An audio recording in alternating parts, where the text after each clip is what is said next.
The space station Nasira Prime floated silently above a green alien planet. Many species from across the galaxy worked together here. Scientists, doctors, and engineers lived in peace, sharing knowledge and helping each other.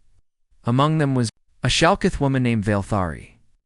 She was an alien biologist with silver-blue skin, long soft ridges on her head, and bright glowing eyes. She was quiet, calm, and very smart. One day, during a science meeting, something strange happened. Valthari was speaking about her research on alien plants when she suddenly stopped. Her voice shook, her body trembled. Then, without a word, she collapsed on the floor. People rushed to help her. A group of alien doctors from her species picked her up and took her to the medical lab. Everyone was worried. No one knew what had happened. A human scientist named Dr. Aaron Vale watched everything with concern. He had worked with Valthari on a few projects. She was serious but kind, and her knowledge amazed him. In the medical lab, the doctors discovered the cause. Valthari was suffering from a blocked nutrient duct. In her species, the duct helped move special energy fluids through her body. If the duct was blocked, the fluids could not move, and her body would slowly shut down. "This is very serious," said one of the doctors. "If we don't open the duct, she will not survive more than 3 days." Aaron listened closely. "Why can't you clear the blockage?" he asked. The doctor sighed. "Chokuth, bodies are delicate. Long ago, another creature lived on our planet. It would gently press and warm the duct area. That helped keep it open. But that creature is extinct now. Can machines do it?" Aaron asked. "No," said the doctor. "We tried. Machines don't have the same heat or pressure, and artificial treatments don't work. Our people never had this problem before. But in space, away from our home, our ducts don't open naturally. It is rare but deadly." Aaron felt a deep sadness. Valthari was one of the brightest minds on the station. She had helped many species with her knowledge. And now, no one could help her. But then, a thought entered Aaron's mind. What if a human tried? He said. The room went silent. A human. One of the doctors asked. Surprised, Aaron nodded. "Our bodies are warm. Our hands are soft. And we're trained in massage and therapy. Maybe I could try gentle pressure around the duct area. No harm, just a test." The Shalkith doctors looked at each other. "It is ... unusual and very personal. That area is sensitive to our people," Aaron said calmly. "I understand. I won't do anything without permission. I just want to help."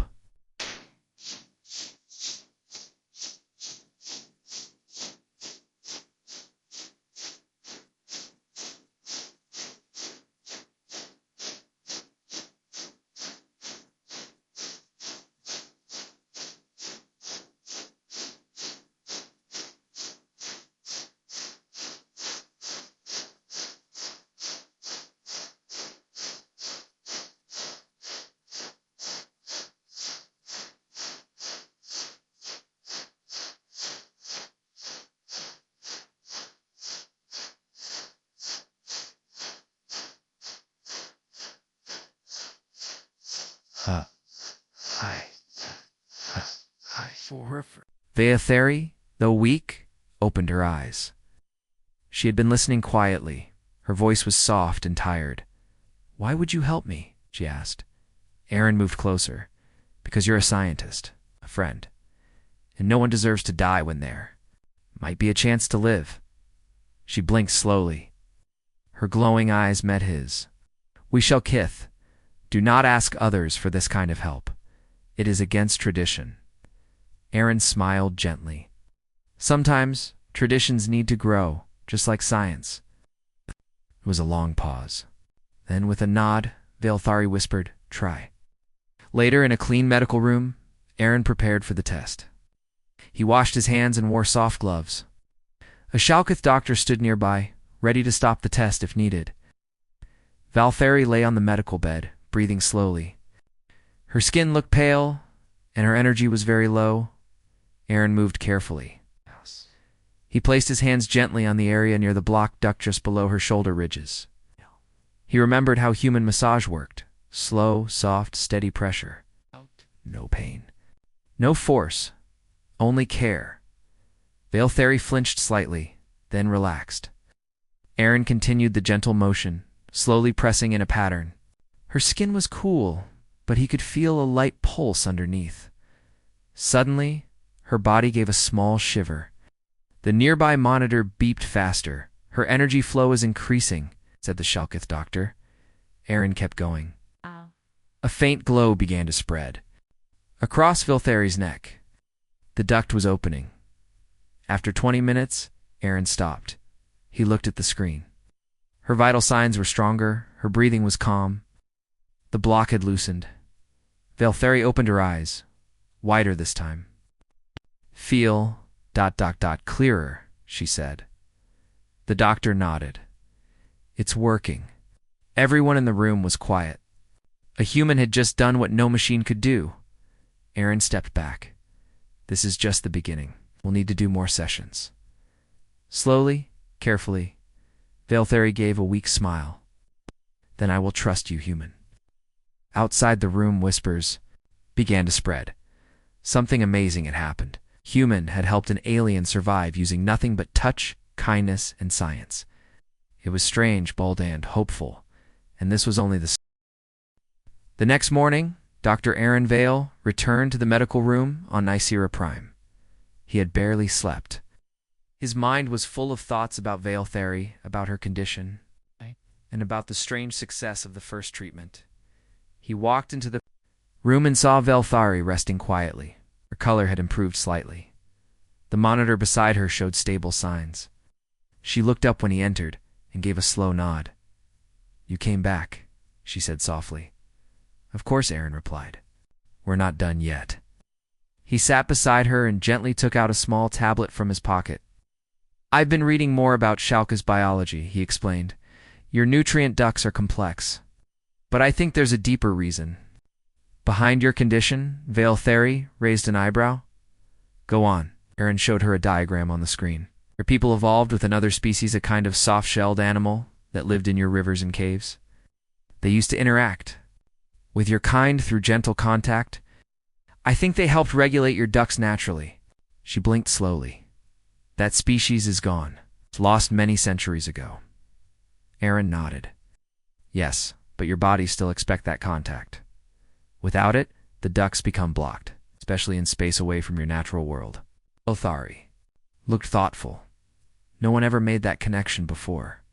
That's the human way, Aaron said with a small smile. We see connections in chaos. A quiet moment passed between them.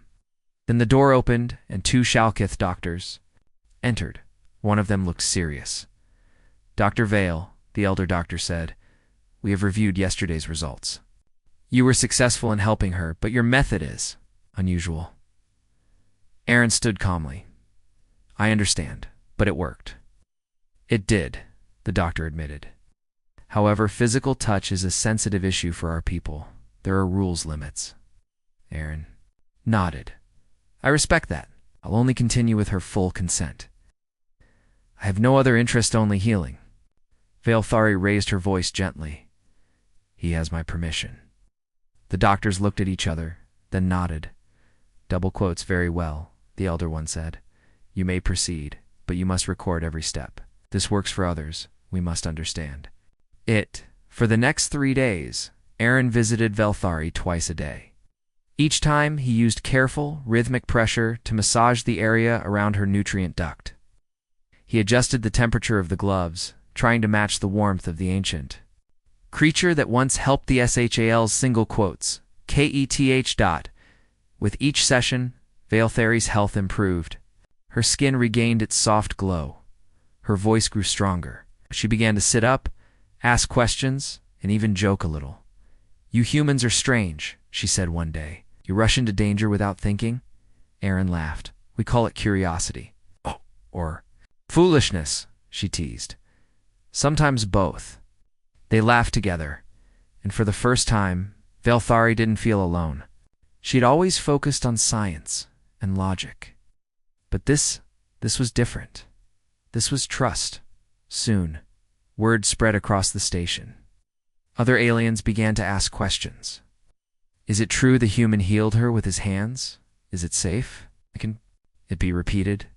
The station's medical board arranged a special meeting.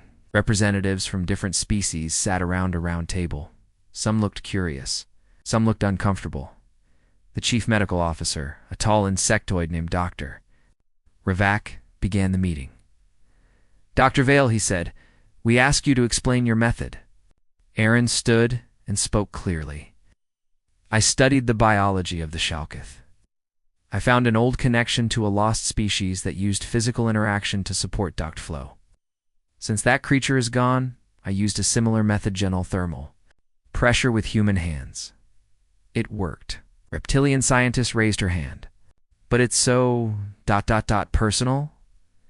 Isn't that a cultural violation?" Aaron shook his head. "Only with consent. I followed all rules. I didn't force anything. I'm a scientist, not a savior." Another doctor from the avian race leaned forward. "Do you believe this method could help others?" Aaron nodded. "With some training, yes, and not just by me. We can create safe medical tools, or even bots, that replicate human touch. But we need more research." There was silence. Then Vale Theory stood up slowly, her voice calm and firm. "Dr. Vale saved my life. Not by machines, not by drugs, but by care, by thought, and by respecting my limits. If his method is unusual, perhaps it is time we learn new ways." Murmurs filled the room. The vote that followed was close but positive. The board gave Aaron permission to continue his work, and they agreed to let him teach others under supervision that night. And Aaron walked slowly through the station's artificial garden. The lights above them mimicked the stars of her homeworld. She looked up and sighed. "I thought I would die," she whispered. "But now I feel something changing." "In your body?" Aaron asked. "In my mind," she replied.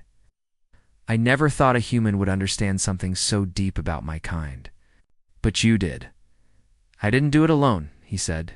"You helped. You trusted me." They walked in silence for a moment. "Why do you care so much?" she asked. Aaron smiled. "Because we're human. We may not be the strongest, the oldest, or the wisest, but we care. When someone is hurting, we don't look away. We reach out." Valtheri touched her hand to her chest, over the place where the duct had hurt. It no longer ached.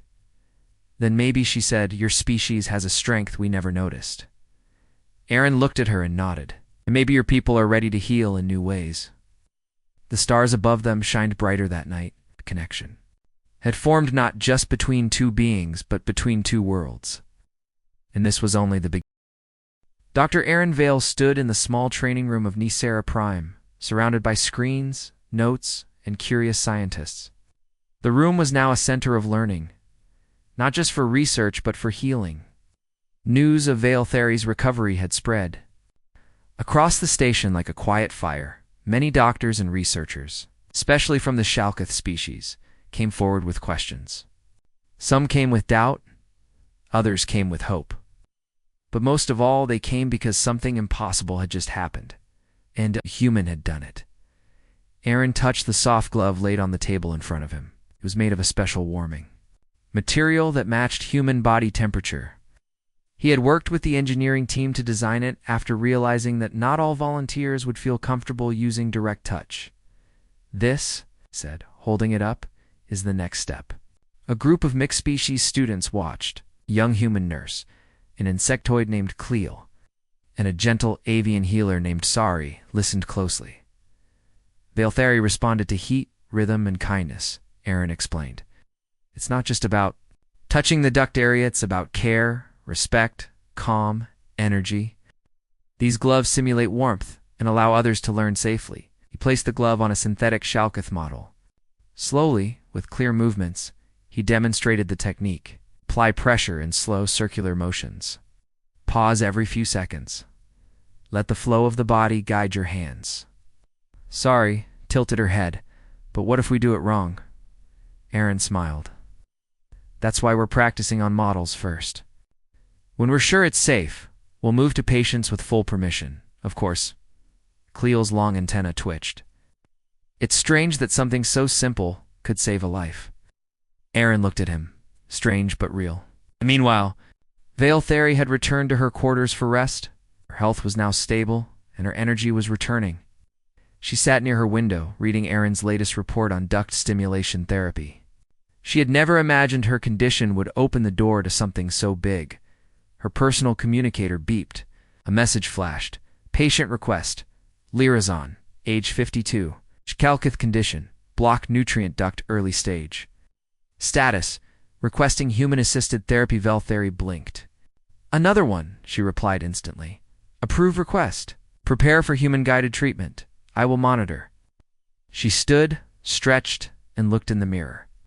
They're coming, she whispered to herself. More of them. Quiet sufferers afraid to speak. But now, there is hope. Later that day, Aaron arrived at the medical wing for the first official treatment of a new Shalkith patient. The room was clean and quiet.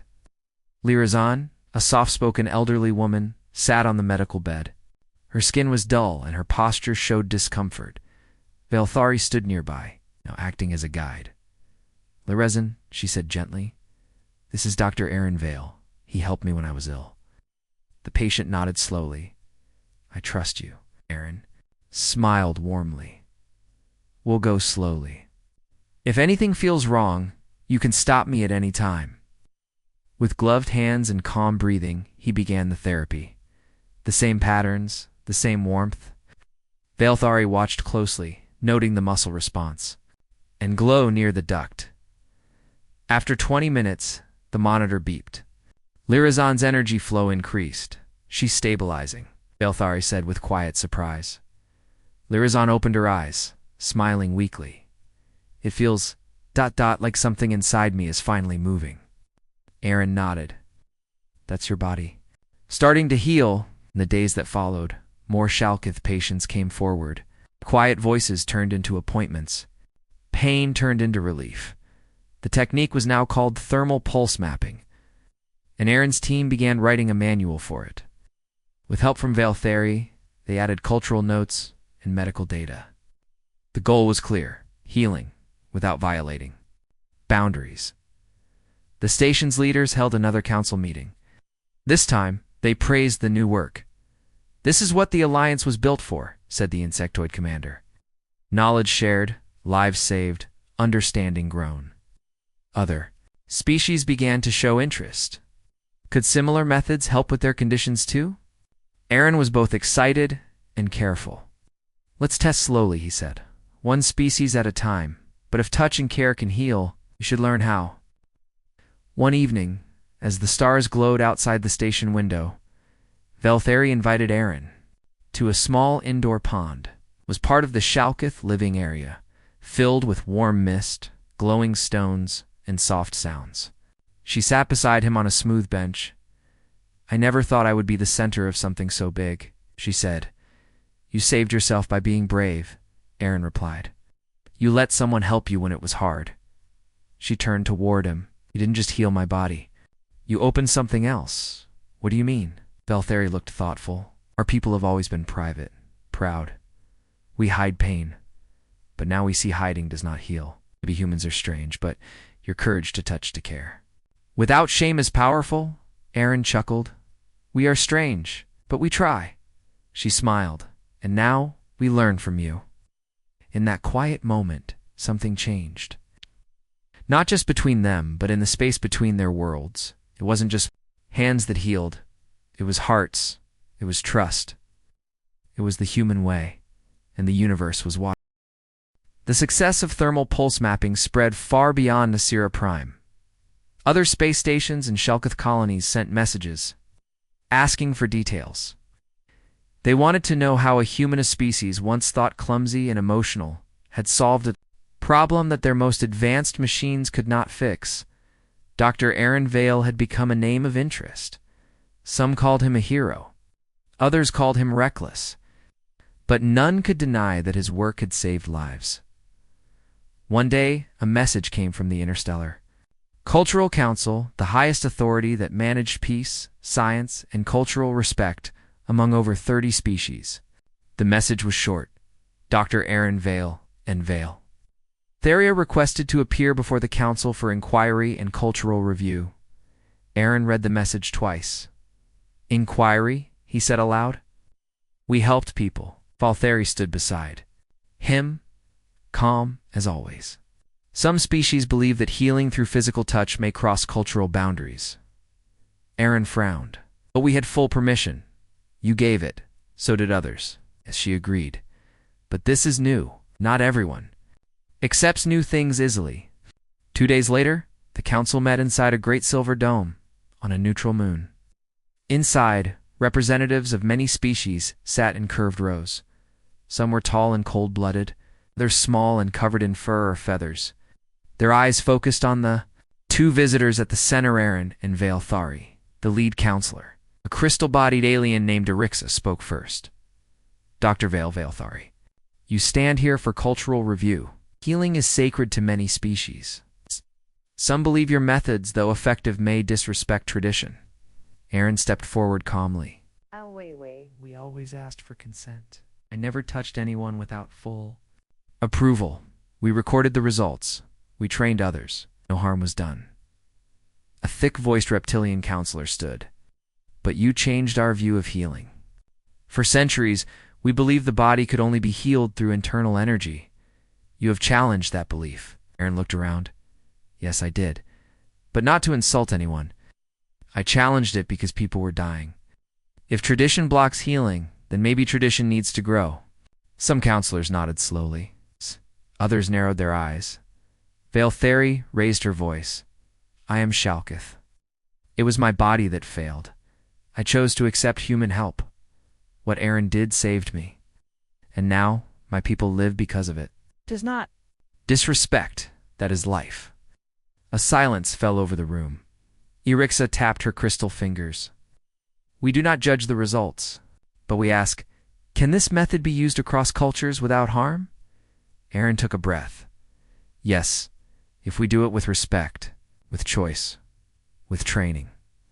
That's what I'm offering. Not just a technique, a partnership. Later that day, after many questions and deep discussion, Council delivered its decision. The Council agrees that thermal pulse mapping is a healing method, not a violation. As long as patients give permission and doctors are trained properly, it may be shared. Aaron Let out a sigh of relief. The single quotes thought, well done. But the Council also gave one request. We ask that you train a new team from different species. Teach them your method. Let it belong to everyone, not just humans. Aaron nodded gladly. Back on Nisera Prime, Aaron and Valthari began building a small healing research center. It was open to all. Volunteers came from different species, some curious, some hopeful. Among them was Dr. Noma, a wide-eyed frog-like alien from a cold world. He had lost 2 siblings to the same duct problem years ago. I never thought a human would be the one to help us, Noma said. Aaron replied kindly. Sometimes help comes from the most unexpected place. Valthari helped train students. In anatomy and cultural ethics, she created a consent system easy to understand in every language. Before every session, patients signed or gave verbal approval. It was simple but powerful. Aaron also worked on a new device, a glove-like tool. With warm pressure sensors, memory foam pads, and rhythmic pulse controllers, it could mimic the human hand exactly. The goal was to allow doctors who were not comfortable with touch to still perform the therapy safely. We call it the empath glove, he said during the first test run. It's because it carries both science and empathy. Soon stories came in. From across the galaxy, a small clinic on a mining moon healed its first Shalkith patient using Aaron's method.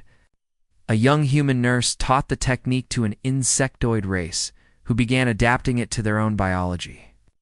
On the Shalkith homeworld, a celebration was held. Survivors of the condition walked together through the capital, holding banners with the word hope. In one video message, an elder Shalkith said, "We once feared humans, now we honor them." One night, Valthari and Aaron stood by the observation deck looking out at the stars. "It's strange," she said. What? Moment I was dying. Now I am alive, and everything has changed. Aaron looked at her. Sometimes one life saved is the first step to saving many. She nodded. And sometimes one act of kindness can rewrite what a species believes. They watched as a transport ship passed overhead, glowing softly. On its side was a Symbala, human hand reaching toward a spiral galaxy. It's the emblem of the new healing center. Aaron smiled. What do you think the council will call us now? Valtheri answered with a hint of humor. Perhaps not reckless apes anymore. They Both laughed, quietly and warmly, and across the stars, more lives were healed. Months had passed since the council gave approval for the healing method. Now the thermal pulse mapping technique was used in medical centers on many planets. Human doctors worked side by side with other species. Some used their hands. Some used the new empath gloves.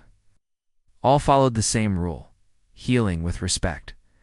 On the Shalkith homeworld, a problem was growing quietly. Deep in the ocean cities, more and more people were falling ill. The same symptoms returned: weakness, duct pain, energy loss. But this time, the usual therapy wasn't working as expected. Inside a large medical chamber in the city of Miralinth, doctors gathered around a patient. The empath glove was applied, but the results were weak. The duct would not open. The patient's condition continued to get worse. This is not the same as before, one doctor said, worried. The blockage is deeper, stronger. Word of the new cases reached Nicera Prime. The report said over 300 Shalkith were affected in just 2 weeks. Many were not responding to the approved therapy. Valtheri read the report with concern. Something has changed, she said. Aaron stood beside her. It may be a mutation, or a new factor in the environment. We have to go there, Valtheri said quickly. They need help. The next day, Aaron and Valtheri arrived. On the Shalkith homeworld was a beautiful planet, with glowing rivers and tall crystal trees. Their ship landed near the main ocean city. A team of doctors welcomed them and took them to the largest medical dome. Inside, hundreds of Shalkith lay on healing beds.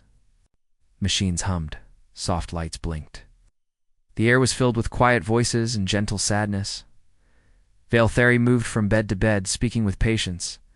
Aaron watched as she comforted them in her calm, steady way. These were her people. And now they needed more than therapy. They needed answers. After hours of examination, Aaron met with the top doctors. "We've found that the blockages are not just physical," Aaron explained. "There's something else. A reaction inside the body. Almost like the ducts are closing." "On purpose? Why?" one doctor asked. Aaron paused. "It may be stress, fear, mental pressure. Their minds could be triggering a shutdown. Emotional causes." The doctor asked, surprised. Aaron nodded. "We humans call it a mind-body connection. When the mind feels fear, the body reacts." Valtheri stood beside him. "Our people were never trained to speak about fear. We were taught to hide pain, to be silent." Aaron looked around the room. That silence is hurting them now. That evening, Aaron and Valtheri sat together in the garden dome, thinking deeply. The stars above blinked gently through the glass ceiling. "This is not just a medical problem," Aaron said. "It's cultural. Our people are holding in too much." Valtheri nodded. "We've never shared emotions openly. Maybe now we have to." Suddenly she stood up. "We need a new kind of healing, one that helps the mind and body." The next day they began something new. With help from human counselors and Shalkith elders, they started the Open Flow program, a gentle talk and heal system. Before each treatment, patients would sit in small circles and speak. They shared stories, fears, and memories. No judgment. Only listening. Many were quiet at first. But then slowly, the words came. One elder Shalkith said, "I lost my son last year. I never spoke of it. I thought pain should be hidden. But now I feel lighter." Another young girl said, "I thought I was weak. But I see others like me. I'm not alone." After the sessions, Aaron and his team applied the thermal therapy, and this time it worked. The ducts opened. The energy flowed. The patients healed faster. The Shalkith doctors were amazed. Their minds are helping the healing. Aaron smiled. God, sometimes the best medicine is being heard. Over the next week, the recovery rate jumped. Patients walked again. Color returned to their skin. Families reunited. Joy filled the dome. One day, Valthari stood before the city's Grand Council.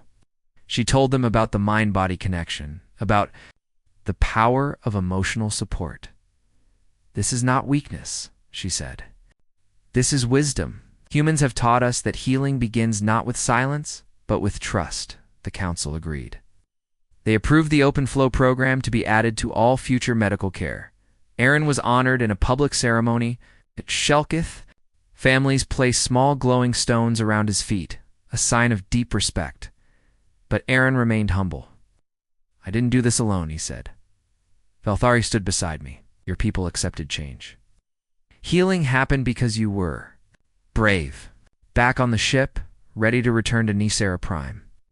Valthari looked out the window. I never thought our journey would lead here, she said. Aaron smiled. It's more than medicine now. It's about connection. She nodded. We used to call humans emotional. Now I see that emotion is strength. Aaron laughed lightly. We still cry a lot, though. She looked at him, serious and calm. So do we. We just never showed it. We shared a quiet moment, soft understanding. Passed between them, no words needed. The stars ahead were wide and open, and their mission was far from over. The healing center on Nisera Prime was now busier than ever.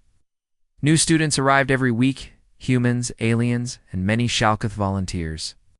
They came not just to learn the thermal pulse mapping technique, but to understand something deeper: empathy, connection, and emotional healing. In the main hall, colorful banners showed words from many worlds. One banner said in bold letters, "Healing begins with listening." Dr. Aaron Vielle walked down the hallway, holding a data tablet full of notes. He passed by a class where a young insectoid doctor was explaining the empath glove technique. Another room had a group of patients sitting in a circle, speaking quietly in an open flow session. Aaron smiled. This center was no longer just about his work. It belonged to everyone now. Inside her private lab, Valthari stood beside a display of her home planet. She had been working on a new reported guide for combining physical therapy with emotional support. It included stories from patients, healing patterns, and cultural advice. As she saved her last section, Aaron entered the room, still writing. He asked. She nodded. Yes, it will be shared with 3 new colonies this week. They've started open flow too. That's amazing, Aaron said, sitting beside her. We started with 1 treatment. Now the whole galaxy is learning from it. Valthari looked at him quietly. Do you know what they call it on my planet now? He raised an eyebrow. What? The human touch? Aaron laughed gently. I didn't expect that. Neither did I, she said, smiling. But the meaning is bigger than hands. It's about kindness and courage. A message came from the Interstellar Council. It invited Aaron and Valthari to a galaxy-wide conference called Unity Through Healing, held once every 10 years. This time, they were chosen as the key speakers. The message ended with the line, "Humanity has given us more than science. You've given us a way to connect. Please share your journey." Valthari looked at Aaron. Are you ready for this? He nodded. If you stand beside me, yes. The conference hall was enormous, floating above a glowing planet held in orbit by anti-gravity rings. Beings of every shape, color, and size filled the seats. Thousands listened as Aaron and Valthari stepped onto the stage.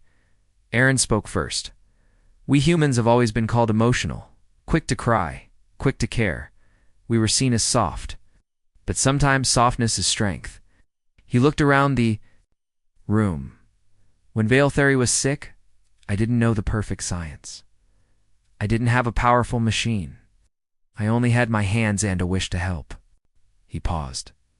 Sometimes that's enough to begin healing. Then Valthari spoke. We shouted. He believed in silence, in hiding pain. But we learned from humans that pain is not shameful. Pain is a message.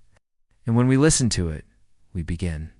To heal, the room was silent, every ear listening. Now, she continued, our people talk openly. They ask for help. They share their struggles. That is your gift to us. A round of gentle applause followed. Some beings placed their hands over their hearts. Others bowed their heads in respect. After the conference, a new initiative began.